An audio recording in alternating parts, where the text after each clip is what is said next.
मेरे प्यारे देशवासियों, आज़ादी के इस पावन पर्व की सभी देशवासियों को बधाई और बहुत बहुत शुभकामनाएं।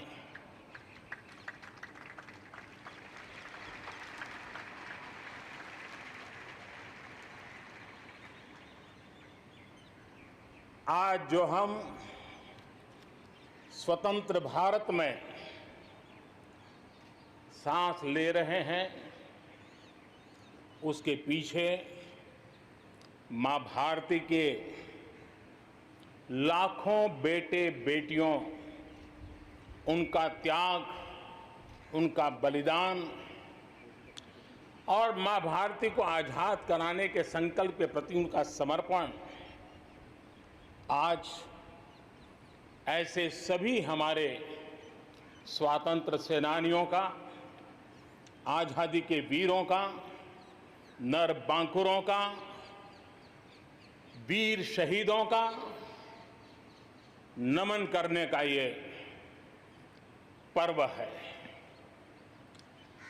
हमारे फौज के जाबाज जवान, हमारे अर्धसैनिक बल, हमारे पुलिस के जवान, सुरक्षा बल से जुड़े हुए हर कोई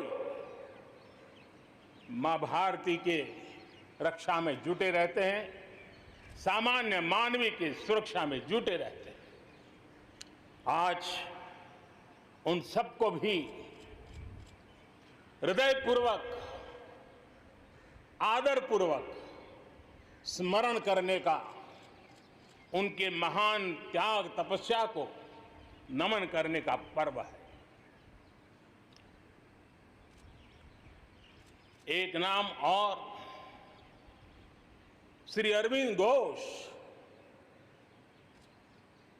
क्रांति दूत से लेकर आध्यात्म की यात्रा, आज उनके संकल्प, उनका जन्म जयंती है। हमें उनके संकल्पों को, हमारे संकल्पों को पूर्ण करने के उनकी तरफ से आशीर्वाद बने रहे।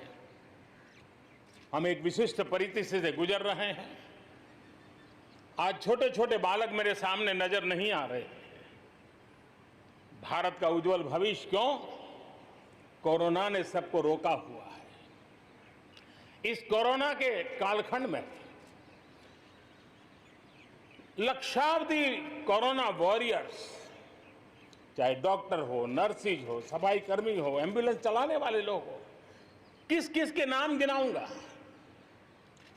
उन लोगों ने इतने लंबे समय तक जिस प्रकार से सेवा परमो धर्मः इस मंत्र को जी करके दिखाया है, पूर्ण समर्पण भाव से मां भारती के लालों की सेवा की है, ऐसे सभी कोरोना वॉरियर्स को भी मैं आज नमन करता हूं। इस कोरोना के कालखंड में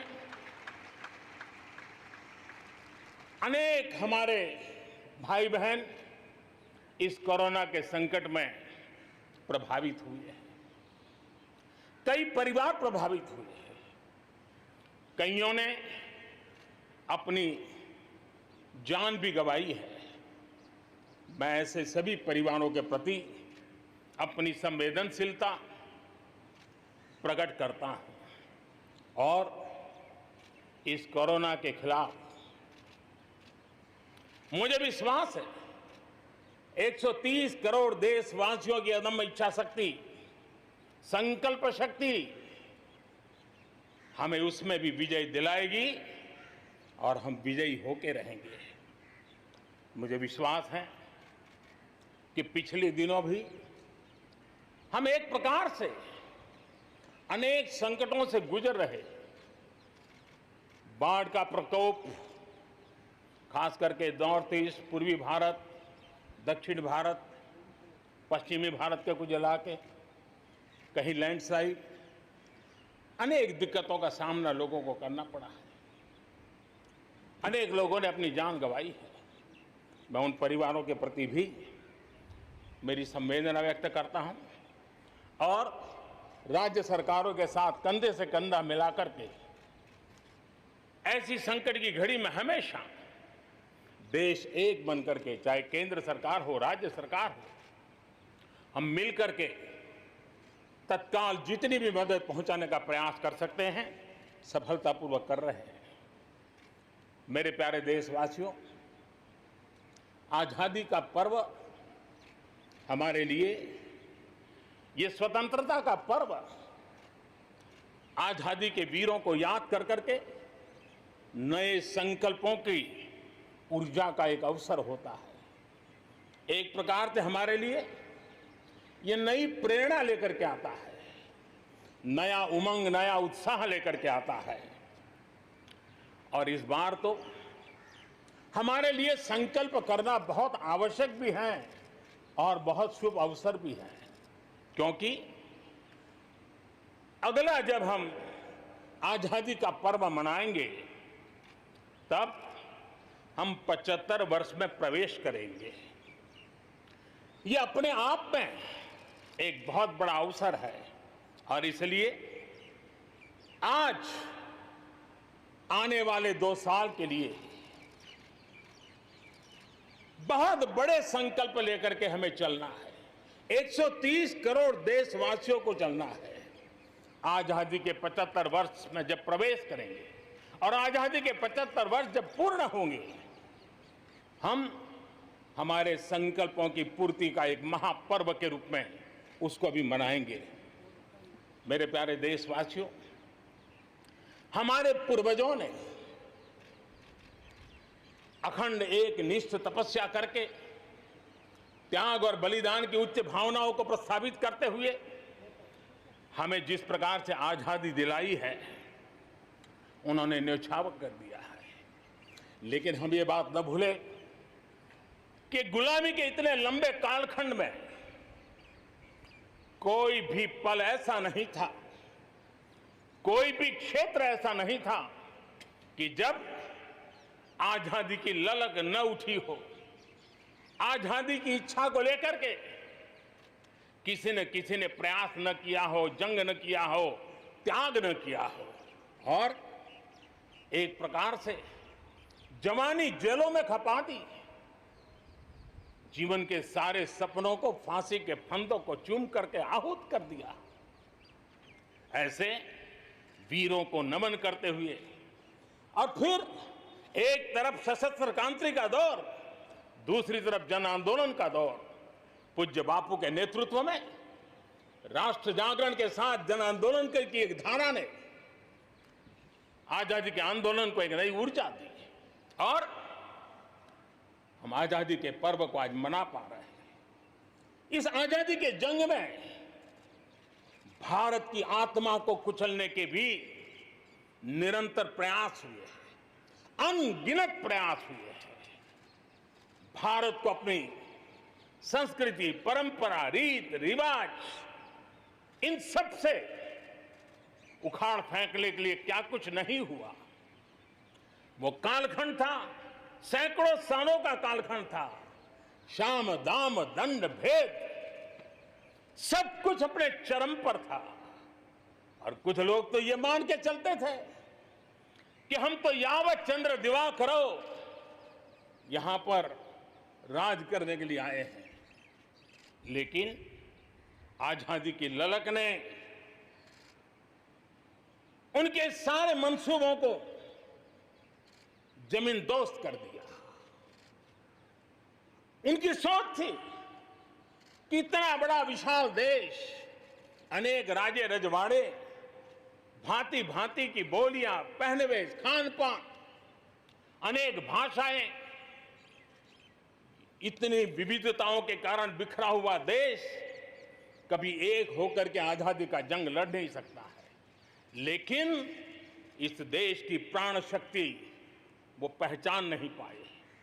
अंतर्भूत जो प्राण शक्ति है, एकता का सूत्र जो हमें सबको बांध करके रखा हुआ है, उसने आजादी के उस पर्व में पूरी ताकत के साथ जब वो मैदान में आया तो देश आजादी के जंग में विजयी हुआ।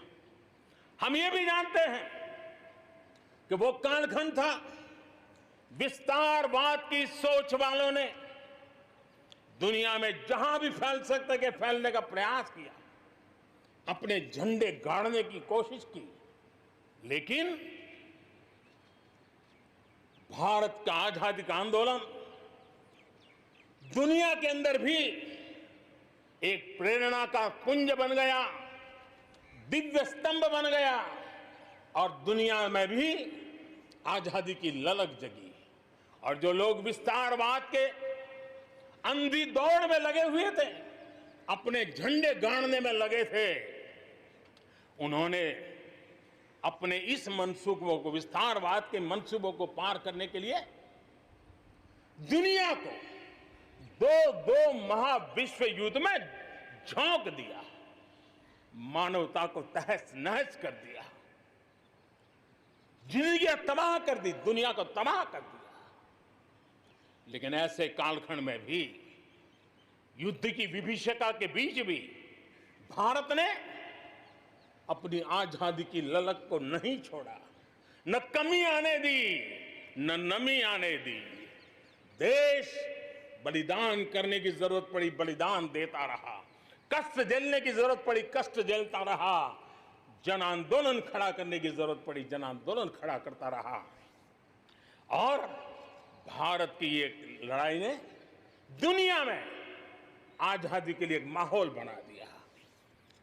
और भारत की एक शक्ति ने दुनिया में जो बदलाव लाया, विस्तारवाद के लिए चुनौती बन गया भारत। इतिहास इस बात को कभी नकार नहीं सकता है।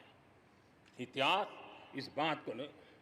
मेरे प्यारे देशवासियों, आजादी की लड़ाई में पूरे विश्व में भारत ने अपनी एकजुटता की ताकत, अपनी सामूहिकता की ताकत, अपने उज्जवल भविष्य के प्रति अपना संकल्प, समर्पण और प्रेरणा, उस ऊर्जा को लेकर के देश आगे बढ़ता चला गया। मेरे प्यारे देशवासियों, कोरोना वैश्विक महामारी के बीच 130 करोड़ भारतीयों ने संकल्प लिया, संकल्प आत्मनिर्भर बनने का। और आत्मनिर्भर भारत आज हर हिंदुस्तान के मन मस्तिष्क को में छाया हुआ है। आत्मनिर्भर भारत, ये सपना संकल्प में परिवर्तित देख रहे हैं। आत्मनिर्भर भारत ये एक प्रकार से शब्द नहीं, ये आज 130 करोड़ देशवासियों के लिए मंत्र बन गया है। हम जानते हैं, जब मैं आत्मनिर्भर की बात करता हूं, हम में से जो भी 25-30 साल की उम्र से ऊपर होंगे, उन सब ने अपने परिवार में अपने माता पिता या अपने बुजुर्गों से सुना होगा कि भाई, बेटे बेटी, अब 20 साल 21 साल के हो गए हो, अब अपने पैरों पे खड़े हो जाओ। 20-21 साल में भी परिवार संतानों से अपने पैरों पर खड़े होने की अपेक्षा करता है। हम तो आजादी के 75 वर्ष के एक कदम दूर है, तब हमारे लिए भी भारत जैसे देश को अपने पैरों पर खड़ा होना अनिवार्य है। आत्मनिर्भर बनना अनिवार्य है। जो परिवार के लिए आवश्यक है, वो देश के लिए भी आवश्यक है। और इसलिए, और मुझे विश्वास है, भारत इस सपने को चरितार्थ करके रहेगा। और उसका कारण मेरे देश के नागरिकों के सामर्थ्य पर मुझे यकीन है। मुझे मेरे देश की प्रतिभा पर गर्व है। मुझे देश के युवाओं में, देश की मातृशक्ति में, हमारी महिलाओं में अप्रतिम सामर्थ्य जो है, उस पर मेरा भरोसा है। मेरा हिंदुस्तान की सोच, हिंदुस्तान का अप्रोच, इस पर विश्वास है।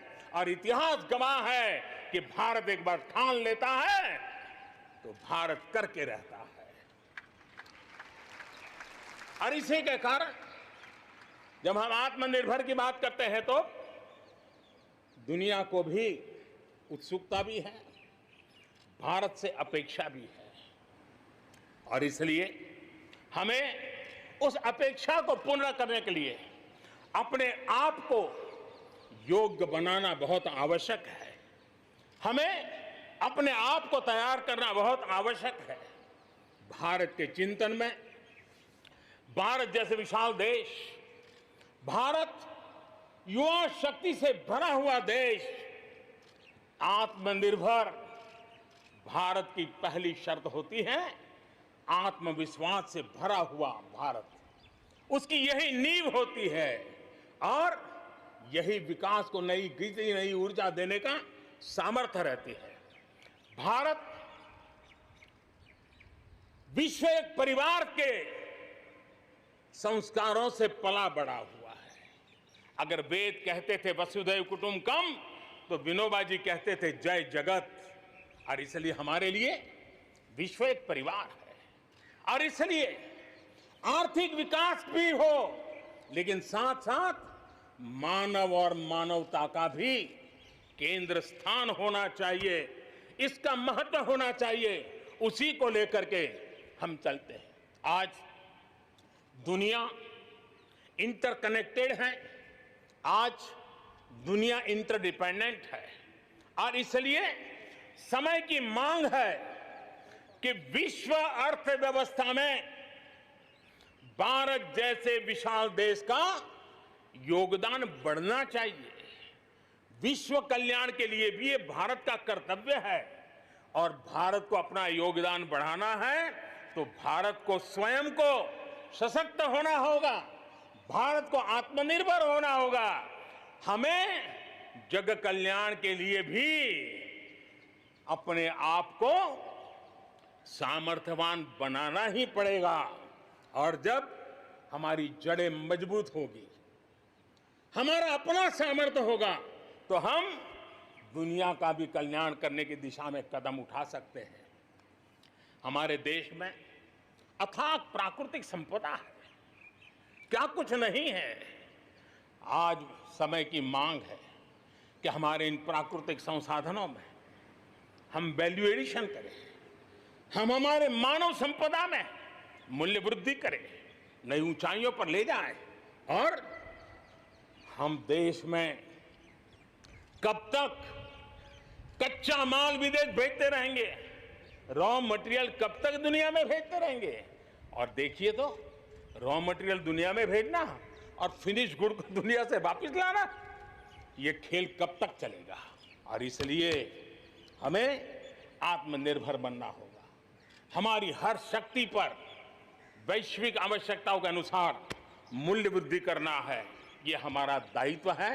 ये वैल्यू एडिशन करने की दिशा में हम आगे बढ़ना चाहते हैं। हम विश्व में योगदान करने के लिए हम आगे बढ़ना चाहते हैं।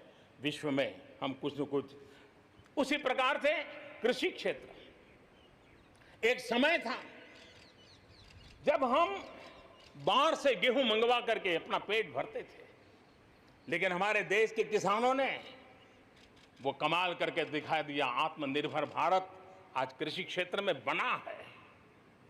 आज भारत के किसान, भारत के नागरिकों का ही पेट भरते इतना नहीं है, आज भारत वो स्थिति में है कि दुनिया में जिसकी जरूरत है उसको भी हम अन्न दे सकते हैं। अगर ये हमारी शक्ति है, आत्मनिर्भर की ये ताकत है, तो हमारे कृषि क्षेत्र में भी मूल्य वृद्धि आवश्यक है। वैश्विक आवश्यकताओं के अनुसार हमारे कृषि जगत में बदलाव की आवश्यकता है। विश्व की अपेक्षाओं को पूरा करने के लिए हमने हमारे कृषि जगत को भी आगे बढ़ाने की जरूरत है। आज देश अनेक नए कदम उठा रहा है और इसलिए अब आप देखिए स्पेस सेक्टर में हमने खुला कर दिया, देश के युवाओं को अवसर मिला है। हमने कृषि क्षेत्र को कानूनों से मुक्त कर दिया, बंधनों से मुक्त कर दिया। हमने आत्मनिर्भर बनाने का प्रयास किया हुआ है। जब भारत स्पेस सेक्टर में ताकतवर बनता है तो पड़ोसियों को जरूर उसका लाभ होता है। जब आप ऊर्जा के क्षेत्र में पावरफुल होते हैं तो जे देश अपना अंधेरा मिटाना चाहता है, भारत उसमें मदद कर सकता है। देश के जब हेल्थ सेक्टर का इंफ्रास्ट्रक्चर आत्मनिर्भर हो जाता है तो विश्व के अनेक देशों को टूरिज्म के रूप में, हेल्थ डेस्टिनेशन के रूप में भारत उनकी पसंदीदा बन सकता है। और इसलिए हमें आवश्यक है कि हम भारत में बने सामान की पूरी दुनिया में वाहवाही कैसी हो। और एक जमाना था हमारे देश में जो चीजें बनती थी, हमारे स्किल मैन पावर के द्वारा जो काम होता था, उसकी दुनिया में बहुत वाहवाह होती थी, इतिहास गवाह है। हमें जब आत्मनिर्भर की बात करते हैं तब सिर्फ इंपोर्ट कम करना इतना ही हमारी सोच नहीं है। जब आत्मनिर्भर की बात करते हैं तब हमारी ये जो कौशल्य है, हमारा जो ह्यूमन रिसोर्स का सामर्थ्य है, जब चीजें बाहर से आने लगती हैं तो उसका वो सामर्थ्य खत्म होता चला जाता है, पीढ़ी दर पीढ़ी वो नष्ट हो जाता है। हमें हमारे उस सामर्थ्य को बचाना भी है, बढ़ाना भी है, कौशल्य को बढ़ाना है, क्रिएटिविटी को बढ़ाना है और उसको लेकर के हमें आगे बढ़ना है। हमें स्किल डेवलपमेंट की दिशा में बल देना है। आत्मनिर्भर भारत के लिए, हमारे सामर्थ्य को बढ़ाने के लिए मेरे प्यारे देशवासियों, मैं जानता हूं जब मैं आत्मनिर्भर की बात करता हूं तब अनेक आशंकाएं प्रकट भी की जाती हैं। मैं इस बात को मानता हूं कि आत्मनिर्भर भारत के लिए लाखों चुनौतियां हैं और जब विश्व स्पर्धा के मोड़ में हो तब तो चुनौतियां बढ़ भी जाती हैं। लेकिन देश के सामने अगर लाखों चुनौतियां हैं तो देश के पास करोड़ों समाधान देने वाले शक्ति भी है, मेरे देशवासी भी हैं जो समाधान का सामर्थ्य देते हैं। अब देखिए, कोरोना के संकट काल में हमने देखा कि बहुत सी चीजों के लिए हम कठिनाइयों में हैं, हमें दुनिया से लाना है, दुनिया दे नहीं पा रही थी। हमारे देश के नौजवानों ने, हमारे देश के उद्यमियों ने, हमारे देश के उद्योग जगत के लोगों ने बीड़ा उठा लिया। जिस देश में N95 नहीं बनता था बनने लगे, PPE नहीं बनता था बनने लग गए, वेंटिलेटर नहीं बनता था बनने लग गए। देश की आवश्यकताओं की तो पूर्ति हुई, लेकिन दुनिया में एक्सपोर्ट करने की हमारी ताकत बन गई। दुनिया की जरूरत थी आत्मनिर्भर भारत दुनिया को कैसे मदद कर सकता है, आज हम इसमें हम देख सकते हैं। और इसलिए विश्व की भलाई में भी भारत का योगदान करना ये दायित्व बनता है और उसलिए भी हमें उसी प्रकार से बहुत हो चुका है। आजाद भारत की मानसिकता क्या होनी चाहिए? आजाद भारत की मानसिकता होनी चाहिए वोकल फॉर लोकल। हमारे जो स्थानीय उत्पाद है उसका हमने गौरवगान करना चाहिए। हम अपनी चीजों का गौरवगान नहीं करेंगे तो उसको अच्छा बनने का अवसर भी नहीं मिलेगा, उसकी हिम्मत नहीं बढ़ेगी। आइए हम मिलकर के संकल्प लें, आजादी के 75 साल के पर्व की ओर जब कदम रख रहे हैं तब वोकल फॉर लोकल का जीवन मंत्र बन जाए और हम मिलकर के भारत की उस ताकत को हम बढ़ावा दे दें। मेरे प्यारे देशवासियों, हमारा देश कैसी कैसी कमाल करता है, कैसे कैसे आगे बढ़ता है, इस बात को हम भली भांति समझ सकते हैं। कौन सोच सकता था कि कभी गरीबों के जनधन खाते में लाखों करोड़ों रुपए सीधे ट्रांसफर हो जाएंगे? कौन सोच सकता था कि किसानों की भलाई के लिए एपीएमसी जैसा एक्ट में इतने बदलाव हो जाएंगे? कौन सोचता था हमारे व्यापारी आलम पे जो लटकती तलवार थी, एसेंशियल कमोडिटी एक्ट, इतने सालों के बाद वो भी बदल जाएगा? कौन सोचता था कि हमारा स्पेस सेक्टर हमारे देश के युवाओं के लिए खुला कर दिया जाएगा? आज हम देख रहे हैं राष्ट्रीय शिक्षा नीति हो, one nation one ration card की बात हो, वन नेशन वन ग्रिड की बात हो, वन नेशन वन टैक्स की बात हो, इंसॉल्वेंसी और बैंकरप्सी कोड उसकी बात हो, चाहे बैंकों को मर्जर करने का प्रयास हो, देश की सच्चाई बन चुकी है, देश की हकीकत है। भारत में परिवर्तन के इस कालखंड में रिफॉर्म्स के परिणामों को दुनिया देख रही है। एक के बाद एक दूसरे से जुड़े हुए हम जो रिफॉर्म्स कर रहे हैं उसको दुनिया बहुत बारीकी से देख रही है। और उसी का कारण है बीते वर्ष भारत में एफडीआई में अब तक के सारे रिकॉर्ड तोड़ दिए। फॉरेन डायरेक्ट इन्वेस्टमेंट अब तक के सारे रिकॉर्ड तोड़ दिए। बीते वर्ष भारत में एफडीआई में 18% की वृद्धि हुई है, बढ़ोतरी हुई है। और इसलिए कोरोना काल में भी दुनिया की बड़ी बड़ी कंपनियां भारत की ओर रुख ले रही हैं। ये विश्वास ऐसे ही पैदा नहीं हुआ है, ऐसे ही दुनिया मोहित नहीं हुई है। इसके लिए भारत ने अपनी नीतियों पर, भारत ने अपने लोकतंत्र पर, भारत ने अपनी अर्थव्यवस्था की बुनियाद की मजबूती पर जो काम किए हैं उसने ये विश्वास जगाया है। दुनिया भर के अनेक बिजनेस भारत को सप्लाई चेन के केंद्र के रूप में आज देख रहे हैं। अब हमें मेक इन इंडिया के साथ साथ मेक फॉर वर्ल्ड ये मंत्र को लेकर के भी हमें आगे बढ़ना है। 130 करोड़ देशवासियों का सामर्थ्य, जब एक ही समय में, जरा याद कीजिए पिछले कुछ दिन, और 130 करोड़ देशवासियों के सामर्थ्य के लिए गर्व कीजिए। कोरोना के इस महाकालखंड में एक तरफ चक्रवात, पूरब में भी चक्रवात, पश्चिम में भी चक्रवात, बिजली गिरने से अनेक लोगों की मौत की खबरें, कहीं पर बार बार भूस्खलन की घटनाएं, छोटे मोटे भूकंप के झटके। इतना कम था तो हमारे किसानों के लिए टिड्डी दल की आपत्तियां आई। न जाने एक साथ एक के बाद एक मुसीबतों का अंबार लग गया। लेकिन उसके बावजूद भी देश जरा भी अपना विश्वास नहीं खोया। देश आत्मविश्वास के साथ आगे बढ़ता जाया गया। देशवासियों के जीवन को, देश की अर्थव्यवस्था को कोरोना के प्रभाव से जल्दी से जल्दी बाहर निकालना आज हमारी प्राथमिकता है। इसमें अहम भूमिका रहेगी नेशनल इंफ्रास्ट्रक्चर पाइपलाइन प्रोजेक्ट की। इस पर 110 लाख करोड़, उससे भी ज्यादा खर्च किए जाएंगे। इसके लिए अलग अलग सेक्टर्स में लगभग 7,000 प्रोजेक्ट्स की पहचान कर ली गई है।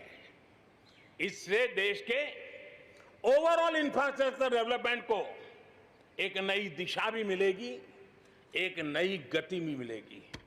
और इससे हमेशा कहा जाता है, ऐसे संकट की घड़ी में जितना ज्यादा इंफ्रास्ट्रक्चर को बल दिया जाए ताकि आर्थिक गतिविधि बढ़ती है, लोगों को रोजगार मिलता है, काम मिलता है, उसके जुड़े हुए कई काम एक साथ चल जाते हैं।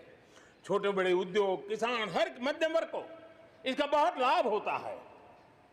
और आज मैं एक बात स्मरण करना चाहता हूं, जब अटल बिहारी वाजपेयी हमारे देश के प्रधानमंत्री थे, तब उन्होंने स्वर्णिम चतुर्भुज की एक बहुत बड़ी दूरगामी असर पैदा करने वाली योजना को प्रारंभ किया था और देश के रोड नेटवर्क के इंफ्रास्ट्रक्चर को नेक्स्ट जनरेशन पर ले गए थे। आज भी वो स्वर्णिम चतुर्भुज की तरफ देश बड़े गर्व से देख रहा है। हाँ, हमारा हिंदुस्तान बदल रहा है, देख रहा है। मेरे प्यारे देशवासियों, अटल जी ने अपने समय में एक काम किया, लेकिन अब हमें उसे आगे ले जाना है, हमें नई ओर ले जाना है। और अब हम साइलोज में नहीं चल सकते। हम इंफ्रास्ट्रक्चर को, रोड का रोड वाला काम करेगा, रेल का रेल में चला जाएगा, न रेल का रोड से संबंध, न रोड का रेल से संबंध, न एयरपोर्ट का पोर्ट से संबंध, न पोर्ट का एयरपोर्ट से संबंध, न रेलवे स्टेशन का बस से संबंध, बस स्टेशन से संबंध, न बस स्टेशन का रेलवे। ऐसी स्थिति नहीं चले। अब हमें सारा इंफ्रास्ट्रक्चर एक कॉम्प्रिहेंसिव हो, इंटीग्रेटेड हो, एक दूसरे के पूरक हो। रेल से रोड पूरक हो, रोड से सी पोर्ट पूरक हो, सी पोर्ट से पोर्ट पूरक हो। ये हमें एक नए सदी के लिए हमें मल्टी मॉडल कनेक्टिविटी इंफ्रास्ट्रक्चर इसको जोड़ने के लिए हम अब आगे बढ़ रहे हैं और ये एक नया आयाम होगा। बहुत बड़ा सपना लेकर के इस पर काम शुरू किया है और मुझे विश्वास है ये साइलोस को खत्म करके हमारे इस सारी व्यवस्था को एक नई ताकत देंगे। इसके साथ साथ हमारे समुद्री तट, विश्व व्यापार में समुद्री तटों का अपना बहुत महत्व होता है। जब हम पोर्ट लेड डेवलपमेंट को लेकर के चले हैं तब हम आने वाले दिनों में समुद्री तट के पूरे हिस्से में 4 लेन रोड बनाने की दिशा में एक आधुनिक इंफ्रास्ट्रक्चर के लिए हम काम करेंगे। मेरे प्यारे देशवासियों, हमारे यहाँ शास्त्रों में एक बहुत बड़ी बात और बड़ी महत्वपूर्ण बात कही गई है। हमारे यहाँ शास्त्रों में कहा गया है, सामर्थ्य मूलम स्वातंत्रम, सामर्थ्य मूलम स्वातंत्रम, श्रम मूलम च वैभवम, श्रम मूलम च वैभवम। यानी किसी समाज की, किसी भी राष्ट्र की आजादी का स्रोत उसका सामर्थ्य होता है और उसके वैभव, उन्नति, प्रगति का स्रोत उसकी श्रम शक्ति है। और इसलिए सामान्य नागरिक, शहर हो या गांव, उसकी मेहनत का कोई मुकाबला नहीं है। मेहनत का समाज को जब सुविधाएं मिलती है, जीवन का संघर्ष, रोजमर्रा की मुसीबतें कम होती है, तो उसकी ऊर्जा, उसकी शक्ति बहुत खिल उठती है, बड़े कमाल करके देती है। बीते 6 वर्षों में देश के मेहनत कश नागरिकों का जीवन बेहतर बनाने के लिए अनेक विविध कामों का सिलसिला चलाया गया है, अनेक अभियान चलाए गए हैं। आप देखिए, बैंक खाता हो, पक्के घर की बात हो, इतनी बड़ी मात्रा में शौचालय बनाने हो, हर घर में बिजली कनेक्शन पहुंचाना हो, माताओं बहनों को धुएं से मुक्त करने के लिए गैस का कनेक्शन देना हो, गरीब से गरीब को बीमा सुरक्षा देने का प्रयास हो, 5 लाख रुपए तक अच्छे से अच्छे अस्पताल में मुफ्त इलाज कराने के लिए आयुष्मान भारत योजना हो, राशन की दुकानों को टेक्नोलॉजी से जोड़ने की बात हो, हर गरीब, हर व्यक्ति बिना किसी भेदभाव के पूरी पारदर्शिता के साथ उसको लाभ पहुंचाने में पिछले 6 साल ने बहुत अच्छी तरह प्रगति की है। कोरोना के संकट में भी इन व्यवस्थाओं में बहुत मदद मिली है। इस दौरान करोड़ों गरीब परिवारों को मुफ्त गैस सिलेंडर पहुंचना, राशन कार्ड हो या न हो, 80 करोड़ से ज्यादा मेरे देशवासियों को उनके घर का चूल्हा जलता रहे, 80 करोड़ देशवासियों को मुफ्त में अनाज पहुंचाने का काम हो, 90,000 करोड़ रुपए से ज्यादा सीधे बैंक खाते में पैसे ट्रांसफर हो। कुछ वर्ष पहले तो सोच भी नहीं सकते थे, कल्पना ही नहीं कर सकते थे कि दिल्ली 1 रुपये से 1 रुपया निकले और 100 के 100 पैसे गरीब के खाते में जमा हो जाए, ये पहले कभी सोचा भी नहीं जा सकता है। अपने ही गांव में रोजगार के लिए गरीब कल्याण रोजगार अभियान शुरू किया गया है। श्रमिक साथी खुद को रिस्किल करे, अपस्किल करे, इस पर विश्वास करते हुए, श्रम शक्ति पे भरोसा करते हुए, गांव के संसाधनों पर भरोसा करते हुए, हम वोकल फॉर लोकल को बल देते हुए, रीस्किल, अपस्किल के द्वारा हम हमारे देश की श्रम शक्ति को, हमारे गरीबों को एम्पावर करने की दिशा में हम काम कर रहे हैं। शहर में हमारे जो श्रमिक हैं, क्योंकि आर्थिक गतिविधि का केंद्र शहर है, गांव से लोग दूर दूर से शहरों में आते हैं। स्ट्रीट वेंडर्स हो, रेडी पटरी वाले लोग हो, आज बैंकों से उनको सीधा पैसा देने की योजना चल रही है लाखों लोगों ने इतने कम समय में कोरोना के कालखंड में इसका फायदा उठाया है। अब उनको कहीं से ज्यादा ब्याज से खानगी स्तर पर पैसे लेने की जरूरत नहीं पड़ेगी, बैंक से वो अधिकार से अपने पैसे ले पाएगा। उसी प्रकार से जब शहर में हमारे श्रमिक आते हैं, उनको रहने की अगर अच्छी सुविधा मिल जाए तो उनकी कार्य क्षमता में भी बहुत बढ़ोतरी होती है। और इसी बात को ध्यान में रखते हुए शहर के अंदर उनके लिए हमने आवास की व्यवस्था की एक बहुत बड़ी योजना बनाई है, ताकि शहर के अंदर जब श्रमिक आएगा तो वो अपने काम के लिए मुक्त मन से पूरे विश्वास के साथ आगे बढ़ पड़ेंगे। मेरे प्यारे देशवासियों, ये भी सही है कि विकास की इस यात्रा में भी हमने देखा है जैसे समाज जीवन में कुछ तबके पीछे रह जाते हैं, गरीबी से बाहर निकल नहीं पाते, वैसे राष्ट्र जीवन में भी कुछ क्षेत्र होते हैं, कुछ भूभाग होते हैं, कुछ इलाके होते हैं जो पीछे रह जाते हैं। आत्मनिर्भर भारत बनाने के लिए हमारे लिए संतुलित विकास बहुत आवश्यक है और हमने 110 से ज्यादा आकांक्षी जिले आइडेंटिफाई किए हैं। उन 110 जिले जो एवरेज से भी पीछे हैं, उनको राज्य की और राष्ट्र की एवरेज तक ले आना है। सभी पैरामीटर में लेता है।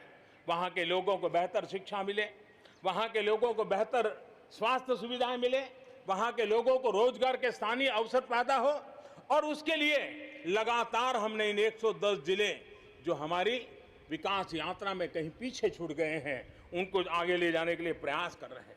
मेरे प्यारे देशवासियों, आत्मनिर्भर भारत की अहम प्राथमिकता आत्मनिर्भर कृषि और आत्मनिर्भर किसान, और इसको हम कभी भी नजरअंदाज नहीं कर सकते हैं। किसान को पिछले दिनों हमने देखा है, एक के बाद एक रिफॉर्म आजादी के इतने सालों के बाद किए गए हैं। किसान को तमाम बंधनों से मुक्त करना हो, वो काम हमने कर दिया है।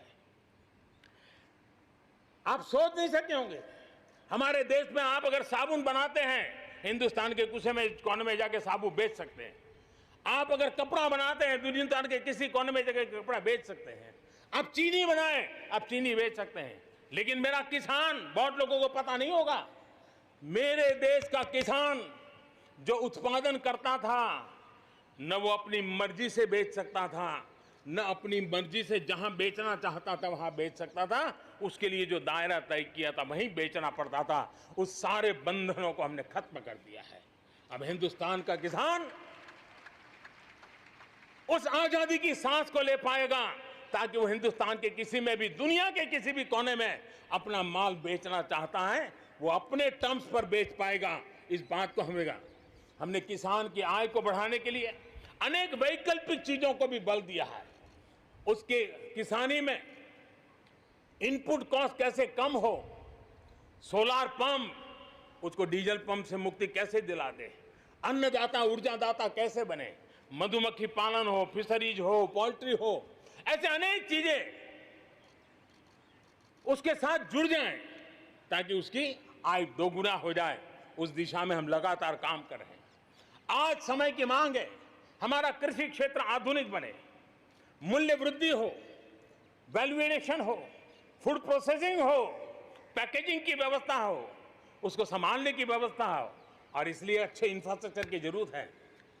आपने देखा होगा इस कोरोना कालखंड में ही पिछले दिनों 1 लाख करोड़ रुपया एग्रीकल्चर इंफ्रास्ट्रक्चर के लिए भारत की सरकार ने आवंटित किए हैं, और इंफ्रास्ट्रक्चर जो किसानों की भलाई के लिए होगा, और इसके कारण किसान अपना मूल्य भी प्राप्त कर सकेगा, दुनिया के बाजार में बेच भी पाएगा, विश्व बाजार में उसकी पहुंच बढ़ेगी। आज हमने ग्रामीण उद्योगों को मजबूत करने की जरूरत है।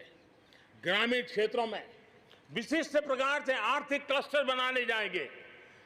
कृषि और गैर कृषि उद्योगों को गांव के अंदर एक जाल बनाई जाएगी, और उसके कारण उसके साथ साथ किसानों के लिए जो नई एफपीओ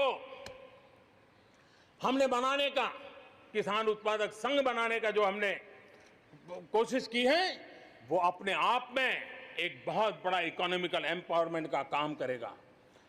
भाइयों बहनों, मैंने पिछली बार यहां पर जल जीवन मिशन की घोषणा की थी। आज उसको 1 साल हो रहा है।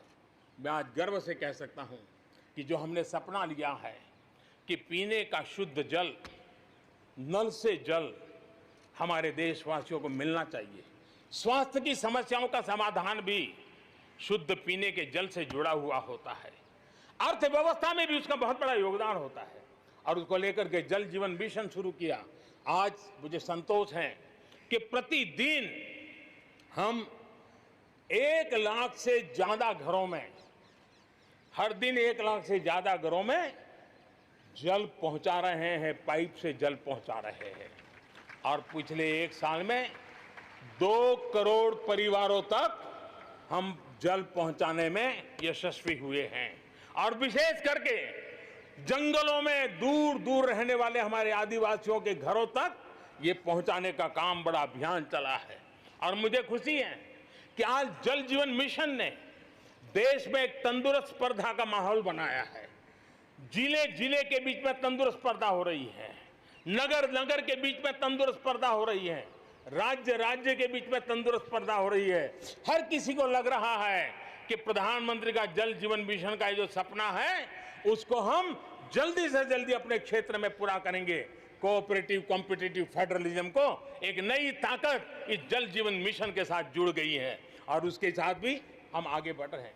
मेरे प्यारे देशवासियों, चाहे हमारा कृषि का क्षेत्र हो, चाहे हमारे लघु उद्योगों का क्षेत्र हो, चाहे हमारे नौकरी पेशा करने वाले समाज के लोग हो, ये करीब करीब सभी लोग एक प्रकार से भारत का मध्यम वर्गीय बहुत बड़ा संपुट है। और मध्यम वर्ग से निकले हुए प्रोफेशनल्स आज दुनिया में अपना डंका जमा रहे हैं। मध्यम वर्ग से निकले हुए हमारे डॉक्टर, इंजीनियर, वकील, साइंटिस्ट, सब कोई दुनिया के अंदर अपना नाम डंडा जमा रहे हैं।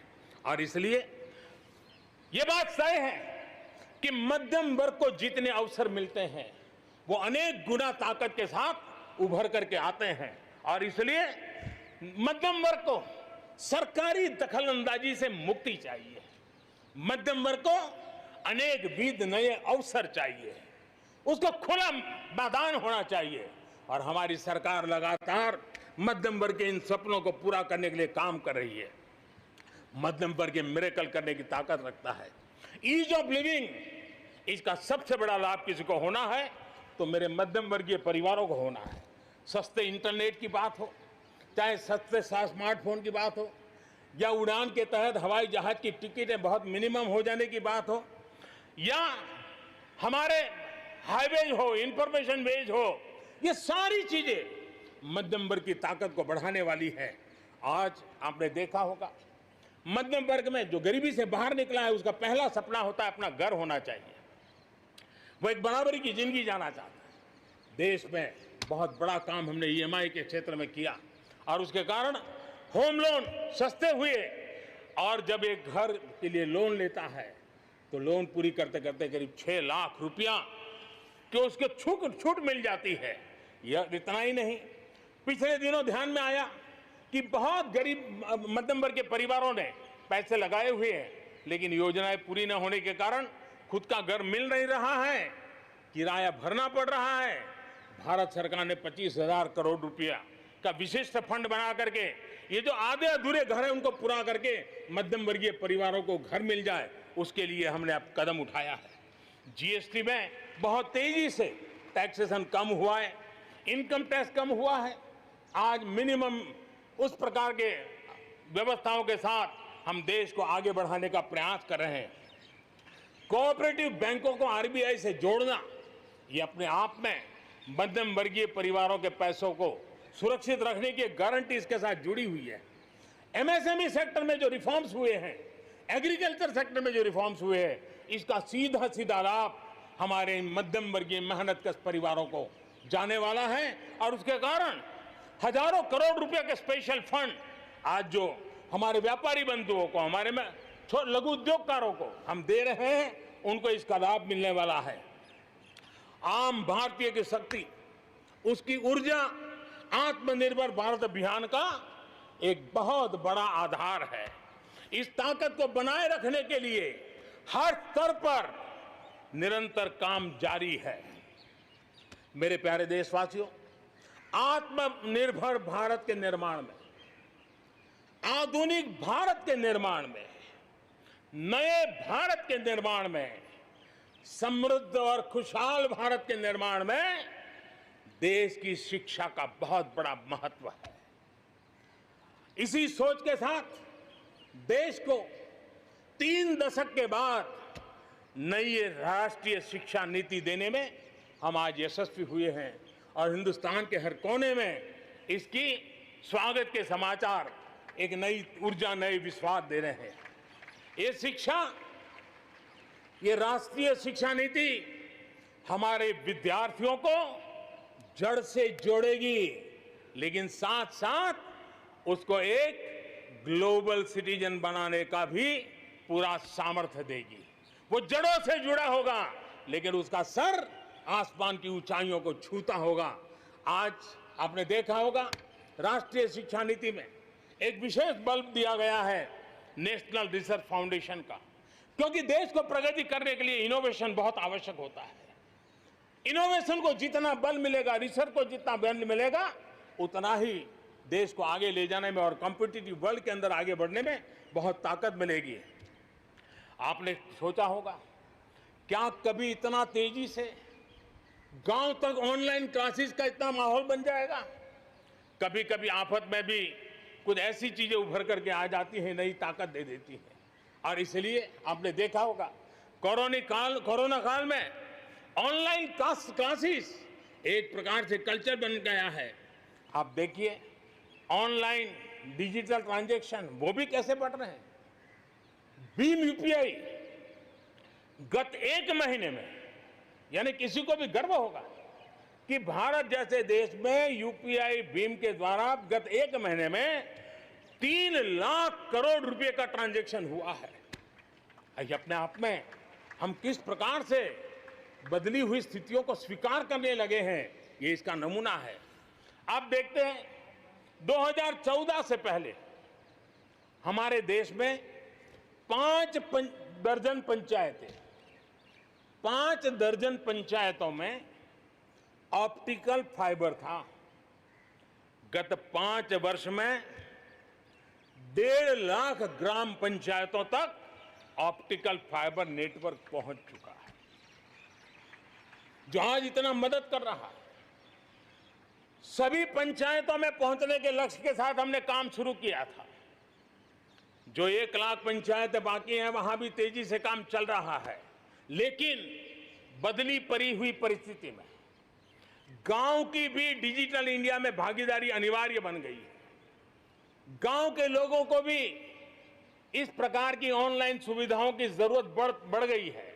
इसको ध्यान में रखते हुए पहले जो हमने कार्यक्रम बनाया था, हर पंचायत तक पहले पहुंचेंगे, लेकिन आज मैं आपसे बताना चाहूंगा कि अब हमने तय किया है कि सभी 6 लाख से ज्यादा जो हमारे गांव है, उन सभी गांवों में ऑप्टिकल फाइबर नेटवर्क पहुंचाया जाएगा।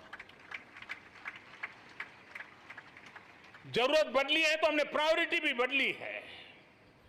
6 लाख से अधिक गांवों में हजारों लाखों किलोमीटर ऑप्टिकल फाइबर का काम चलाया जाएगा और हमने तय किया है 1000 दिन में, 1000 दिन के अंदर अंदर देश के 6 लाख से अधिक गांवों में ऑप्टिकल फाइबर नेटवर्क काम पूरा कर दिया जाएगा।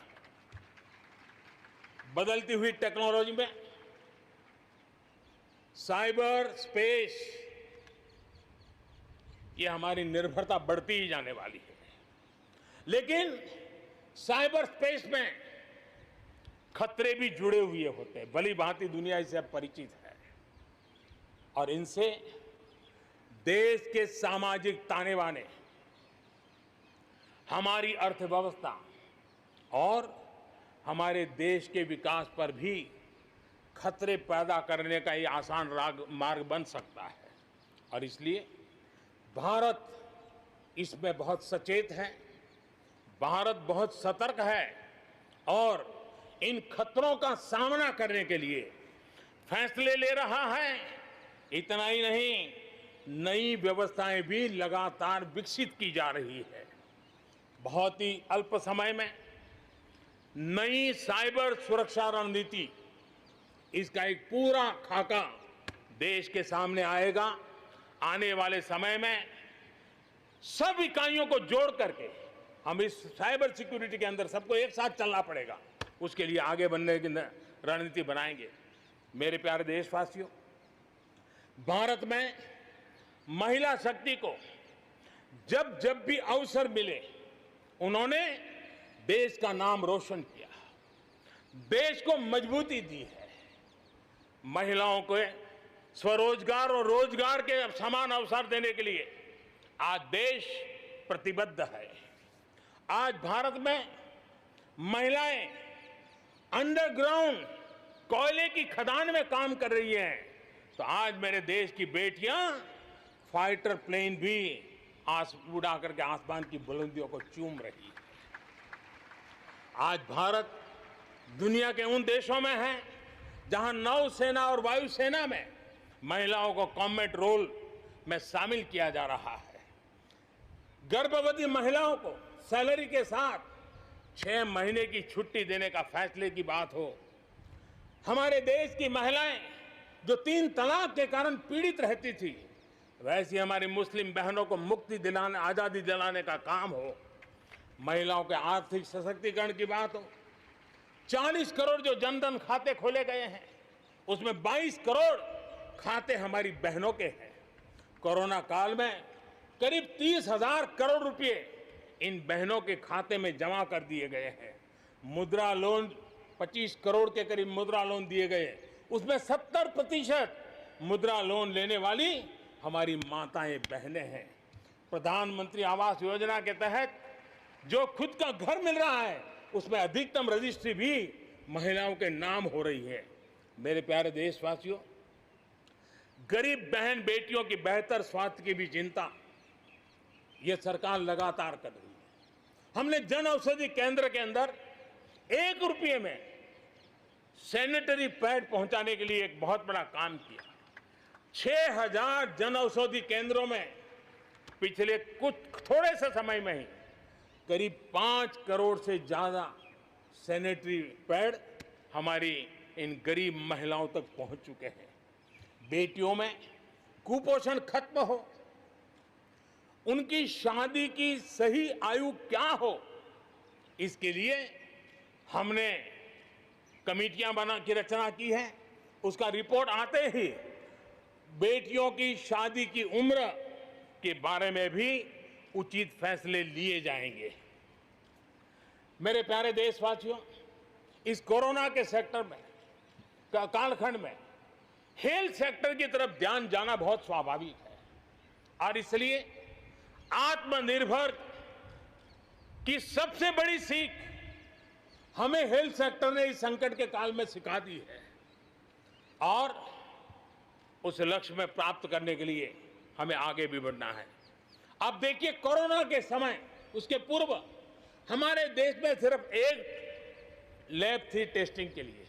आज 1400 लैब्स का नेटवर्क है, हिंदुस्तान के हर कोने में फैला हुआ है। जब कोरोना का संकट आया तो एक दिन में सिर्फ 300 टेस्ट हो पाते थे। इतने कम समय में हमारे लोगों ने वो शक्ति दिखा दी है कि आज हर दिन 7 लाख से ज्यादा टेस्ट हम कर पाए। कहां 300 से शुरू किया था और कहां हम 7 लाख तक पहुंच गए। देश में नए एम्स, नए मेडिकल कॉलेज का निर्माण, आधुनिकीकरण की दिशा में निरंतर प्रयास ये हम कर रहे हैं। 5 साल में MBBS, MD में 45,000 से ज्यादा स्टूडेंट्स के लिए सीटों की बढ़ोतरी की गई है। गांव में 1.5 लाख से ज्यादा वेलनेस सेंटर, और उसमें से करीब 1/3 तो ऑलरेडी कार्यरत हो गए हैं, जिन्होंने इस कोरोना में बहुत बड़ी मदद की है। कोरोना के काल में वेलनेस सेंटर्स की भूमिका ने गांव की बहुत बड़ी मदद की है। हेल्थ सेक्टर में आज से एक बहुत बड़ा अभियान शुरू होने जा रहा है, और उसमें टेक्नोलॉजी का भी बहुत बड़ा रोल रहेगा। आज से national digital health mission, national digital health mission, उसका भी आरंभ किया जा रहा है। भारत के हेल्थ सेक्टर में ये एक नई क्रांति ले आएगा। इलाज में आने वाली परेशानियां कम करने के लिए टेक्नोलॉजी का बहुत सुविचारित रूप से उपयोग होगा। प्रत्येक भारतीय को हेल्थ आईडी दी जाएगी। ये हेल्थ आईडी प्रत्येक भारतीय के स्वास्थ्य खाते की तरह काम करेगी। आपके हर टेस्ट, हर बीमारी, आपको किस डॉक्टर के पास कौन सी दवा ली थी, उनका क्या डायग्नोसिस था, कब दी थी, आपकी रिपोर्ट क्या थी, ये सारी जानकारी इस एक हेल्थ आईडी में आपको समाहित की जाएगी।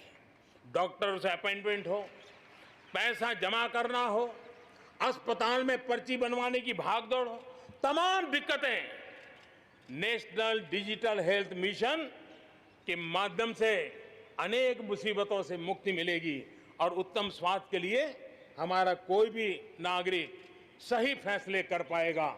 ये व्यवस्था उसे होने वाली है। मेरे प्यारे देशवासियों, जब भी अब कोरोना की बात आती है तो एक बात स्वाभाविक है, हर किसी के मन में सवाल है, कोरोना की वैक्सीन कब तैयार होगी? ये सवाल हर एक के मन में है, पूरी दुनिया में है। मैं आज देशवासियों को कहना चाहूंगा, देश के हमारे वैज्ञानिकों की प्रतिभा एक ऋषि मुनि की तरह लेबोरेटरी में जी जान से जुटे हुए हैं, अखंड एक निष्ठ तपस्या कर रहे हैं, बड़ी कड़ी मेहनत कर रहे हैं और भारत में एक नहीं, दो नहीं, तीन वैक्सीन उसके टेस्टिंग के अलग अलग चरण में है। वैज्ञानिकों से जब हरी झंडी मिल जाएगी, बड़े पैमाने पर प्रोडक्शन होगा और उसकी तैयारियां भी पूरी तरह रेडी हैं और तेजी से प्रोडक्शन के साथ वैक्सीन हर भारतीय तक कम से कम समय में कैसे पहुंचे, उसका खाका भी तैयार है, उसका रूपरेखा भी तैयार है। मेरे प्यारे देशवासियों, हमारे देश में अलग अलग जगहों पर विकास की तस्वीर अलग अलग है। कुछ क्षेत्र बहुत आगे हैं, कुछ क्षेत्र बहुत पीछे हैं। ये असंतुलन आत्मनिर्भर भारत के सामने एक महत्वपूर्ण चुनौती मैं मान सकता हूं और इसलिए जैसा मैंने प्रारंभ में कहा, 110 आकांक्षी जिलों पर हम बल दे रहे हैं, उसको विकास की बराबरी लाना चाहते हैं। हम विकास के इकोसिस्टम बनाना, कनेक्टिविटी को सुधारना, ये हमारी प्राथमिकता है। अब आप देखिए, हिंदुस्तान का पश्चिमी भाग और हिंदुस्तान को मध्य से देखिए, हिंदुस्तान का पूर्वी भाग, पूर्वी उत्तर प्रदेश हो, बिहार हो, बंगाल हो, नॉर्थ ही हो, उड़ीसा हो, ये सारे हमारे क्षेत्र अपार संपदा है, प्राकृतिक संपदा के भंडार है। यहाँ के लोग सामर्थ्यवान है, शक्तिवान है, प्रतिभावान है, लेकिन अवसरों के अभाव में ये क्षेत्र हमारे असंतुलन रहा है और इसलिए हमने अनेक नए कदम उठाए। ईस्टर्न डेडिकेटेड फ्रेट कॉरिडोर हो, पूर्व में गैस पाइपलाइन से जोड़ने की बात हो, नए रोड रेल का इंफ्रास्ट्रक्चर खड़ा करना हो, वहां नए पोर्ट बनाने हो, यानी एक प्रकार से पूरा डेवलपमेंट के लिए जो इंफ्रास्ट्रक्चर का खाका होना चाहिए, बड़ा होलिस्टिक तरीके से विकसित हम कर रहे हैं ताकि हमारे क्षेत्र भी विकास की दिशा में। उसी प्रकार से लेह लद्दाख, करगिल, जम्मू कश्मीर, एक क्षेत्र, एक प्रकार से इस क्षेत्र को 1 वर्ष पूर्व 370 से आजादी मिल चुकी है, 1 साल पूरा हो चुका है। ये 1 साल जम्मू कश्मीर के एक नई विकास यात्रा का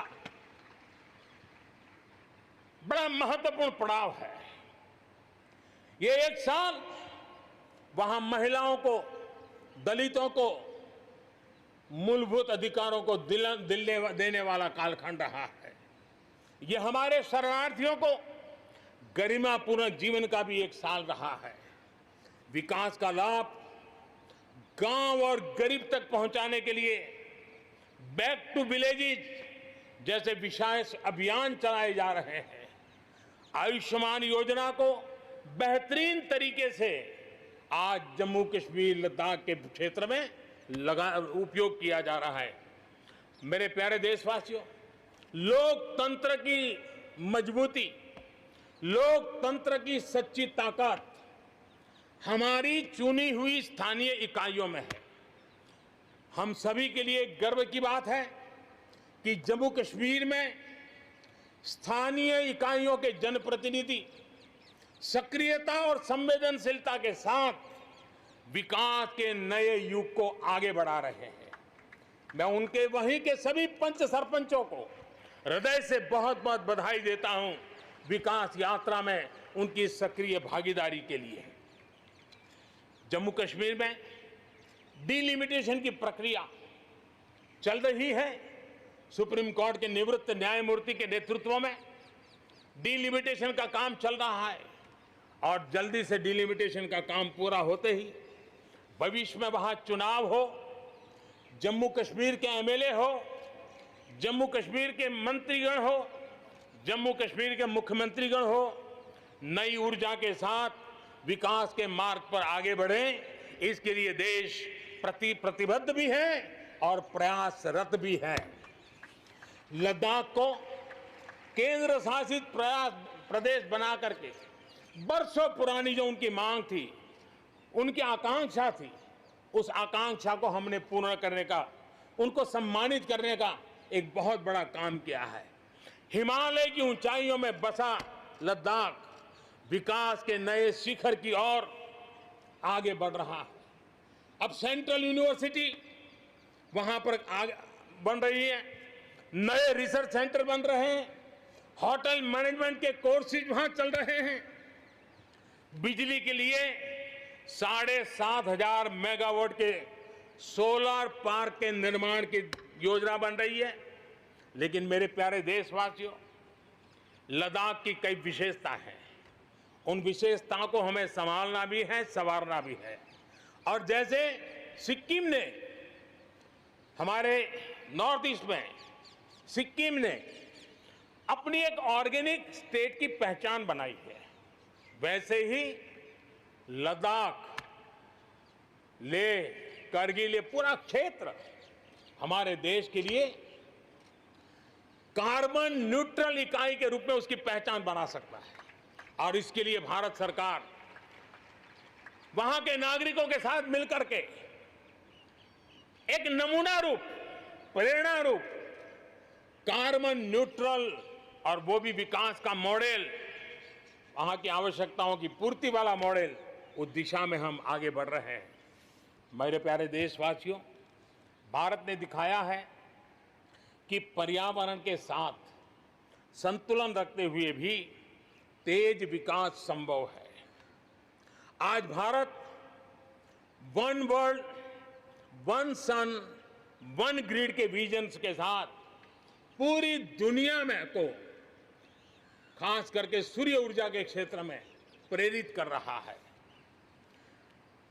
रिन्यूएबल एनर्जी के उत्पादन के मामले में आज भारत दुनिया के 5 टॉप देशों में अपनी जगह बना चुका है। प्रदूषण के समाधान को लेकर भारत सजग भी है और भारत सक्रिय भी है। स्वच्छ भारत अभियान हो, धुआं मुक्त रसोई गैस की व्यवस्था हो, एलईडी बल्ब का अभियान हो, सीएनजी आधारित ट्रांसपोर्टेशन की व्यवस्था हो, इलेक्ट्रिक मोबिलिटी के लिए प्रयास हो, हम कोई कसर नहीं छोड़ रहे हैं। पेट्रोल से प्रदूषण को कम करने के लिए इथेनॉल उत्पादन, उसको बढ़ाने पर और उसके इस्तेमाल पर बल दिया जा रहा है। 5 साल पहले हमारे देश के अंदर इथेनॉल की क्या स्थिति थी? 5 साल पहले हमारे देश में 40 करोड़ लीटर उत्पादन होता था। आज 5 साल में 5 गुना हो गया और आज 200 करोड़ लीटर इथेनॉल हमारे देश में बन रहा है, जो पर्यावरण के लिए बहुत उपयोगी हो रहा है। मेरे प्यारे देशवासियों, देश के 100 शहरों में, चुने हुए 100 शहरों में प्रदूषण कम करने के लिए हम एक होलिस्टिक अप्रोच के साथ, एक इंटीग्रेटेड अप्रोच के साथ, एक जन भागीदारी के साथ आधुनिक टेक्नोलॉजी का उपयोग भरपूर करते हुए हम उसे प्रदूषण कम करने की दिशा में एक मिशन मोड में काम करने वाले हैं। मेरे प्यारे देशवासियों, भारत इस बात को गर्व से कह सकता है, भारत उन बहुत कम देशों में से एक है जहां जंगलों का विस्तार हो रहा है। अपनी बायोडायवर्सिटी के संरक्षण और संवर्धन के लिए भारत पूरी तरह संवेदनशील है। हम लोगों ने सफलतापूर्वक प्रोजेक्ट टाइगर, प्रोजेक्ट एलिफेंट हमने सफलतापूर्वक आगे बढ़ाया है। हमारे यहाँ टाइगर की आबादी बढ़ी है।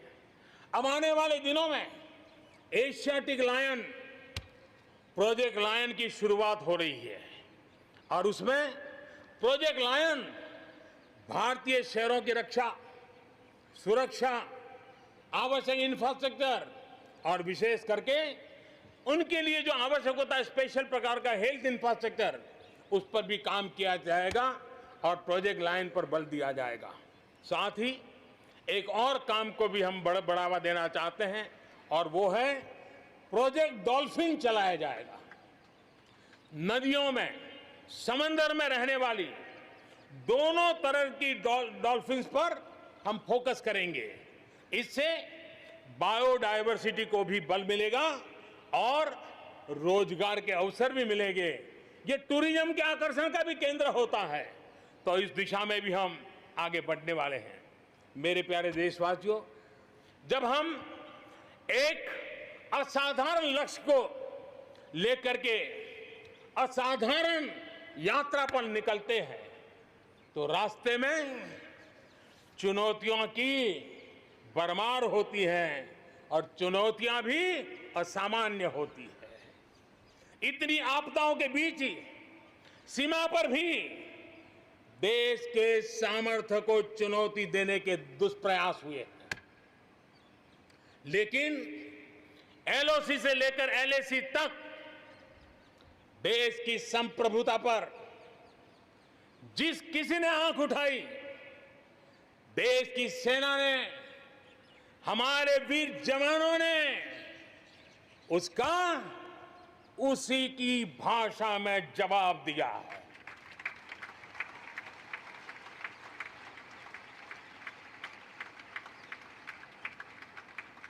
भारत की संप्रभुता की रक्षा के लिए पूरा देश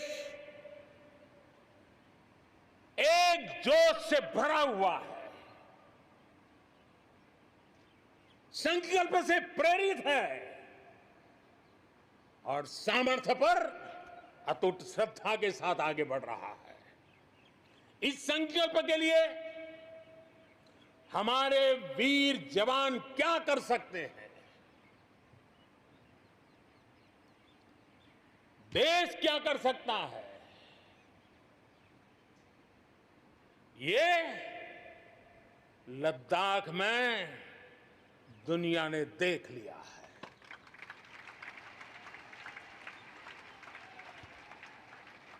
मैं आज मातृभूमि पर न्योछावर उन सभी वीर जवानों को लाल किले की प्राचीर से आदरपूर्वक नमन करता हूं। आतंकवाद हो या विस्तारवाद, भारत आज डटकर मुकाबला कर रहा है। आज दुनिया पर का भारत पर विश्वास और मजबूत हुआ है। पिछले दिनों संयुक्त राष्ट्र सुरक्षा परिषद के अस्थायी सदस्य के रूप में 192 में से 192 में से 184 देखो सो कहा भारत को समर्थन मिलना, ये हमारे हर हिंदुस्तानी के लिए गर्व दिलाता है। विश्व में हमने कैसी अपनी पहुंच बनाई है, उसका ये उदाहरण है। और ये तभी संभव होता है जब भारत खुद मजबूत हो, भारत सशक्त हो, भारत सुरक्षित हो। इसी सोच के साथ आज अनेक मोर्चों पर काम किया जा रहा है। मेरे प्यारे देशवासियों, हमारे पड़ोसी देशों के साथ, चाहे वो हमसे जमीन से जुड़े हो या समंदर से, अपने संबंधों का हम सुरक्षा, विकास और विश्वास की साझेदारी के साथ जोड़ रहे हैं। भारत का लगातार प्रयास है कि अपने पड़ोसी देशों के साथ हम अपने सदियों पुराने सांस्कृतिक, आर्थिक और सामाजिक रिश्तों को और गहराई दें। दक्षिण एशिया में दुनिया की 1/4 जनसंख्या रहती है। हम सहयोग और सहभागिता से इतनी बड़ी जनसंख्या के विकास और समृद्धि की अनगिनत संभावनाएं पैदा कर सकते हैं। इस क्षेत्र के देशों के सभी नेताओं की इस विशाल जनसमूह के विकास और प्रगति के लिए बहुत बड़ी जिम्मेदारी है, एक अहम जिम्मेदारी है। उसे निभाने के लिए दक्षिण एशिया के इन सभी क्षेत्र के सभी लोगों को, राजनेताओं को, शासकों को, बुद्धिजीवियों को भी मैं आह्वान करता हूं, इस पूरे क्षेत्र में जितनी शांति होगी, जितना सौहार्द होगा, उतनी ही ये मानवता के काम आएगी, मानवता के हित में होगा। पूरी दुनिया का हित इसमें समाहित है। आज पड़ोसी सिर्फ वो ही नहीं है जिनसे हमारी भौगोलिक सीमाएं मिलती है, बल्कि वे भी हैं जिनसे हमारे दिल मिलते हैं। जहां रिश्तों में समरसता होती है, मेल जोल रहता है। मुझे खुशी है कि बीते कुछ समय में भारत ने एक्सटेंडेड नेबरहुड के सभी देशों के साथ अपने संबंधों को और मजबूत किया है। पश्चिम एशिया के देशों से हमारे राजनीतिक, आर्थिक और मानवीय संबंधों की प्रगति में कई गुना तेजी आई है। विश्वास अनेक गुना बढ़ गया है। इन देशों के साथ हमारे आर्थिक संबंध, खासकर ऊर्जा क्षेत्र में भागीदारी बहुत महत्वपूर्ण है। इनसे कई देशों में, इन सभी देशों में, ज्यादातर देशों में बहुत बड़ी संख्या में हमारे भारतीय भाई बहन काम कर रहे हैं।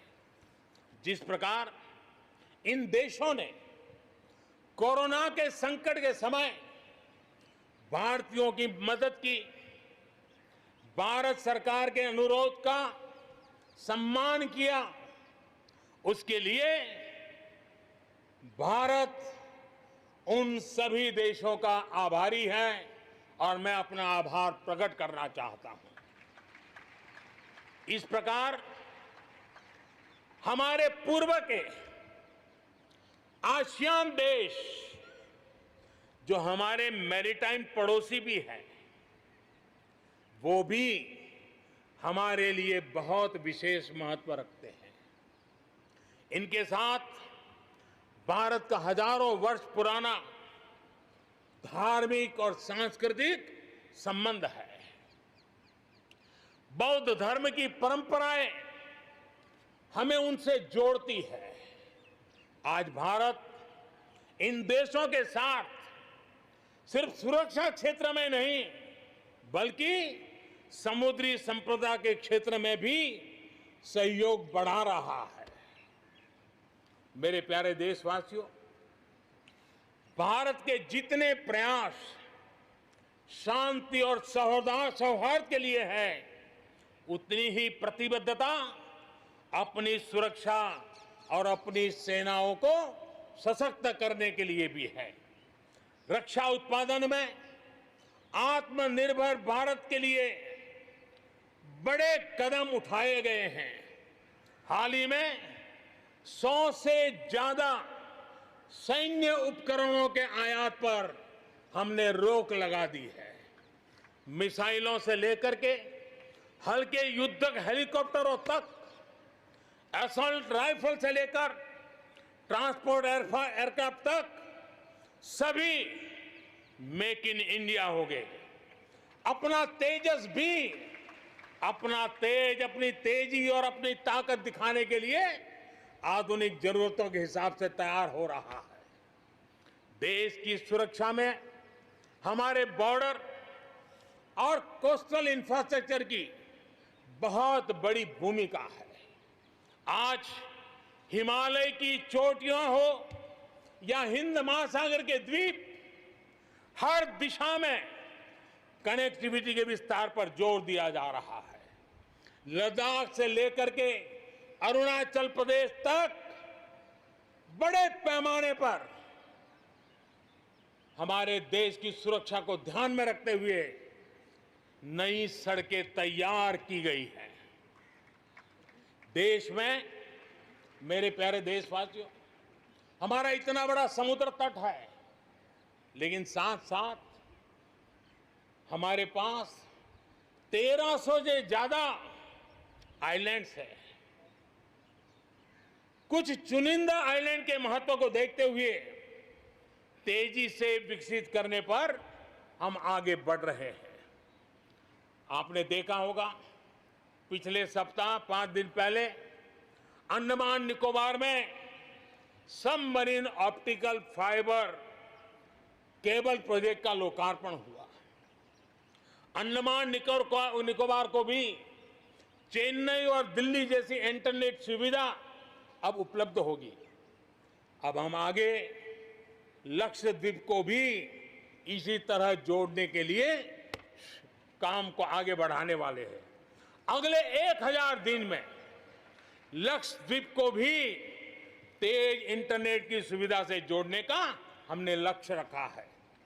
बॉर्डर और कोस्टल एरिया के युवाओं के विकास, उसको भी सुरक्षा को केंद्र में रखते हुए विकास के मॉडल की दिशा में हम आगे बढ़ रहे हैं।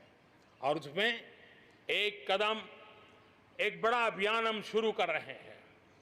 हमारे जो बॉर्डर इलाके हैं, हमारे जो कोस्टल इलाके हैं, वहां के करीब 173 डिस्ट्रिक्ट हैं जो किसी न किसी देश की सीमा या समुद्री तट से जुड़े हुए हैं। आने वाले दिनों में एनसीसी का विस्तार उन बॉर्डर डिस्ट्रिक्ट के नौजवानों के लिए किया जाएगा। बॉर्डर एरिया के कैडेट्स को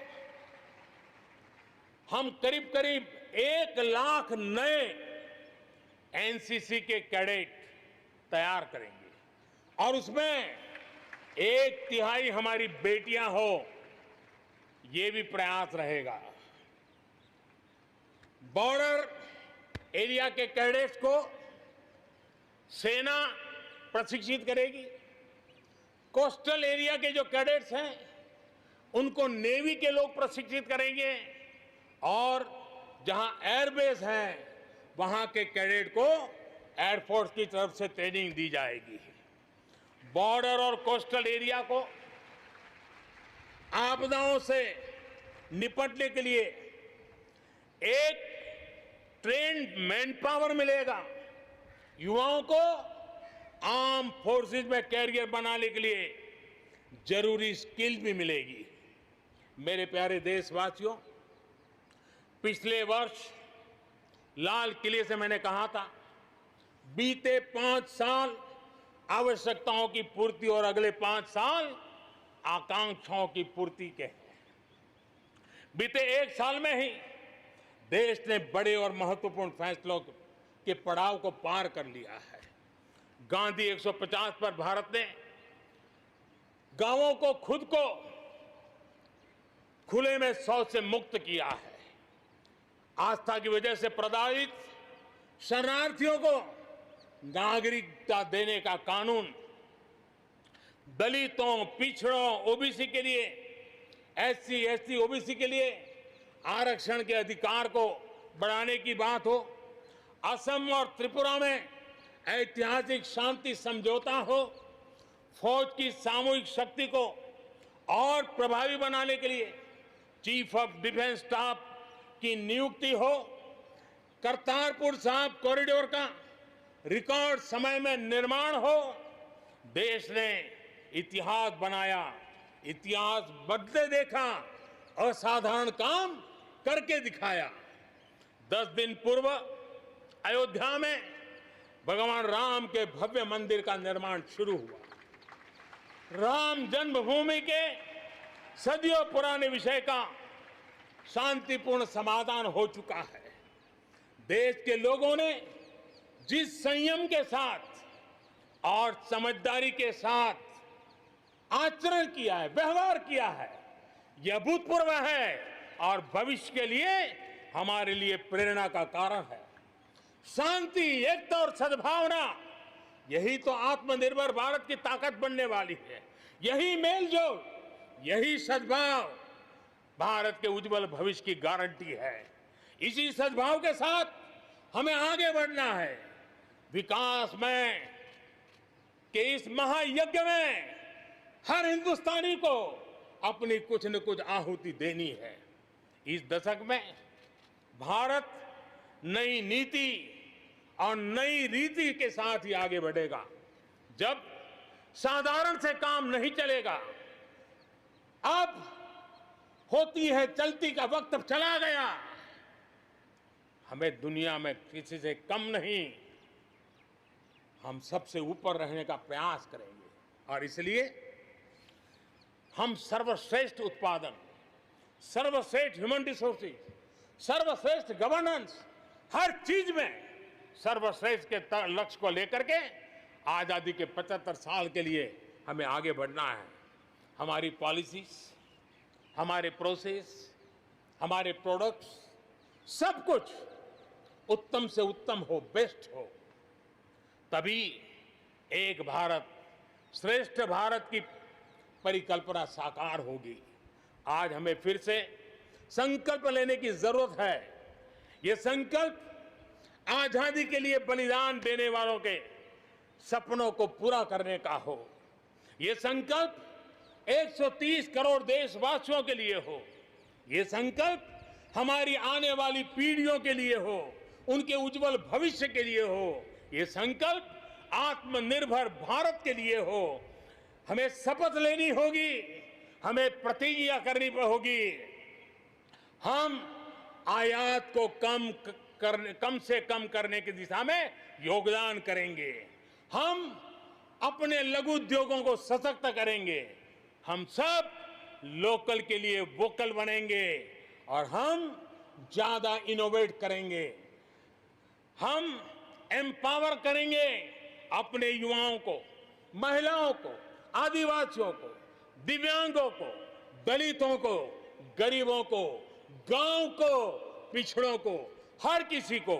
आज भारत ने असाधारण गति से असंभव को संभव किया है। इसी इच्छा शक्ति, इसी लगन, इसी जज्बे के साथ प्रत्येक भारतीय को आगे बढ़ना है। वर्ष 2022 हमारी आजादी के 75 वर्ष का पर्व अब बस आ ही गया है। हम एक कदम दूर है। हमें दिन रात एक कर देना है। 21वीं सदी का ये तीसरा दशक हमारे सपनों को पूरा करने का दशक होना चाहिए। कोरोना बड़ी विपत्ति है, लेकिन इतनी बड़ी नहीं कि आत्मनिर्भर भारत की विजय यात्रा को वो रोक पाए। मैं देख सकता हूं एक नए प्रभात की लालिमा, एक नए आत्मविश्वास का उदय, एक नए आत्मनिर्भर भारत का शंखनाद। एक बार फिर आप सभी को स्वाधीनता दिवस की कोटि कोटि शुभकामनाएं। आइए मेरे साथ दोनों हाथ के ऊपर करके पूरी ताकत से बोलिए, भारत माता की, भारत माता की, भारत माता की, वंदे वंदे वंदे, जय